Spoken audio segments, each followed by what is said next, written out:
கூட கொஞ்சம் ரசித்து பாருங்களேன். நம்ம பேசாதனால தான் சார் பல பிள்ளைகள் வீணாக போட்டான். அவன் வளர்ப்பு சரியில்லை, நாம் தான் பாதுகாக்கணும்.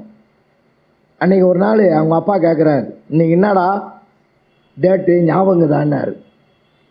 ஏன்பா எங்கள் மாதிரி இளைஞர்களுக்கு எல்லாருக்கும் தெரியுமா, இன்றைக்கி காதலர் தினம் பாடணும், February 14 காதலர் தினம்னா செவ்லே விட்டார். கரண்ட் பில்லு கட்டுறதுக்கு லாஸ்ட் டேட்டரா போய் கரண்ட் பில்லு கட்டி வாடானா காதலர் தினமா. நம்ம ஆளுங்க டேட்டு வைக்கிற மாதிரி உலகத்தில் எவனுமே வைக்க மாட்டாயா. February 14 காதலர் தினம், November 14 குழந்தைகள் தினம், சரியாக நடுவில் 10 மாதம் இருக்கியா. அவன் தெரிஞ்சு வச்சானா தெரியாமல் வச்சானா கொஞ்சம் யோசனை பண்ணி பாருங்களேன்.